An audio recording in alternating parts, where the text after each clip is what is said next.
Welcome back. I'm Nate Woodbury, and today we're talking about how to write a script for a YouTube video. Now, I produce over 50 different YouTube channels. Many of them we launch 5 episodes a week, so there are hundreds and hundreds of scripts that we're writing, but I want to give you some shortcuts. I want to show you what we do that allows us to create so many scripts and so many videos very, very quickly and actually have them be higher quality. Stay tuned.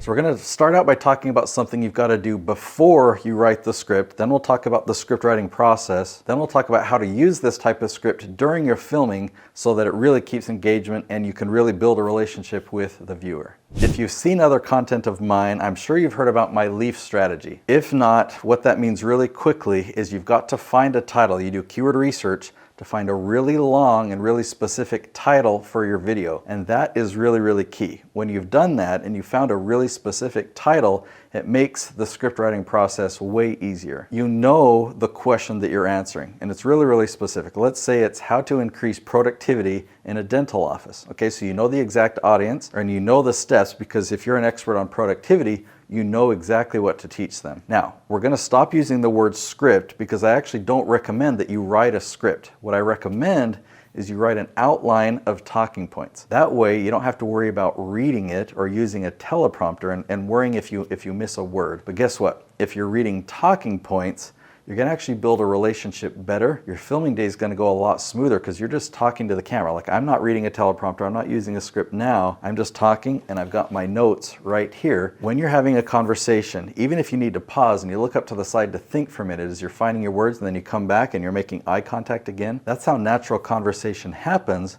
And it will really help you build a relationship with the viewer. So I'm just going to give you a sneak peek behind some of the videos I'm filming today. Look, that is just one episode, right? That is an episode, that's an episode, that's an episode there. So that's not a script, but we're talking about 10 or 12 minutes of content each. Now you really want to deliver high value. So we're not shortcutting the value that you're delivering in the video, but this is stuff that you know about. You eat and drink it and breathe it every single day. And when you're having conversations with people, you're answering these questions all the time. So you really know your stuff. So when you do the keyword research and you find one of these questions, you just really need to think about, okay, what steps would I take this person through? Or what are the tips that I would share? And what stories can I share that will really illustrate this and send this home? So all you need to put in your notes is just some things that will jog your memory. Oh yeah, I'm going to share that tip. I'm going to share this strategy. I'm going to share this story. Now let's talk about the delivery, because you're not seeing me look at my notes except for when I held them up and showed you. But let me show you how I actually do the filming, because all the editing is happening and you don't see my pauses. But I'm going to pause, right? I'm going to look at my notes. Oh yeah, that's what I'm talking about next. And then I'm going to look back at the camera. Like that. Let me actually take you behind the scenes. So point number 1, leaf title first. I told you about my leaf strategy and the leaf titles, getting a really long question. Point number 2, outline talking points. Right, I've talked for a minute or 2 minutes about that, and I just had 3 words there. Okay, we're talking about delivering one point at a time. That's what I'm talking about now. So I look at my notes, and I'm like, oh yeah, that's what I'm going to talk about next. So then I set down my notes, look at the camera, and then I can resume talking again. Then when I'm done, I pause.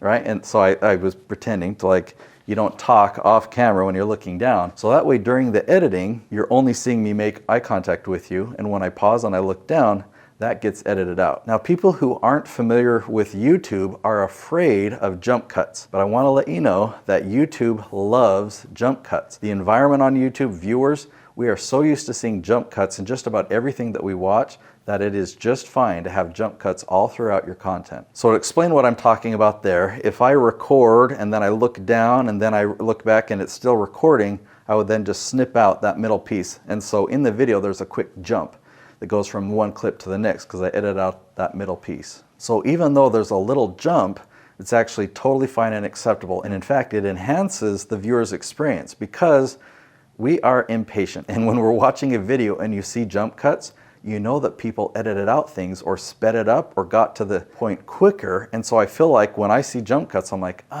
they're sensitive to my time. So when I'm coaching my clients on how to do this on camera and how to prepare their outlines, I recommend and encourage them to intentionally pause. I don't want them to remember what's the point that comes next, because if they're trying to remember, they often skip things and they don't do that first point justice. But if you're thinking about one point at a time and you know that you're going to intentionally pause, I can talk about it, I can really think, and I can cover everything that I want to about that point.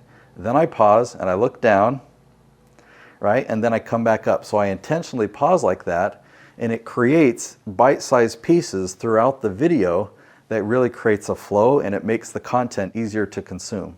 Now let's talk about some things that are going to really enhance your video and make it perform better. Okay, so you go and you create your outline of talking points, and we've talked about the delivery of those. When you're filming, at the beginning of your content, you want to set some hooks that create curiosity. Now, I have talked about that in other episodes. I've really demonstrated that, so I'll link to an episode up here that you might enjoy. The goal of a curiosity hook is to tell them what's coming in the video without giving away the secret, but instead creating curiosity. So the things that I said at the beginning of this video to create that curiosity, I told you that I was going to share something that you do before you write your script, how to write your script, and then what to do after when you're delivering that script. So that was just 3 different points that say, okay, he knows what he's talking about, he's going to paint the full picture, I want to watch this episode. The last thing that you want to do when you're preparing your outline, we're not going to use the word script anymore, but you want to prepare your call to action. You want to know what you're going to ask people to do at the end of the video.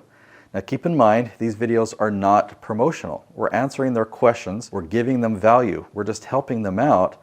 At the end of the video, we are promoting something, but it's usually a free gift. So I'm going to demonstrate with the free gift that I have for you. Okay, so I do have a free gift for you. So here's how I might say that. So if you've enjoyed what you've learned in this episode, I have a lot more that I want you to learn so that you can really leverage YouTube to generate leads for your business. I produce over 50 different YouTube channels, and it took me a couple of years because there's a lot in this book, but I packed everything that I have learned and everything that I implement on all these 50 channels, and we were very successful. I mean, this is a replicatable system.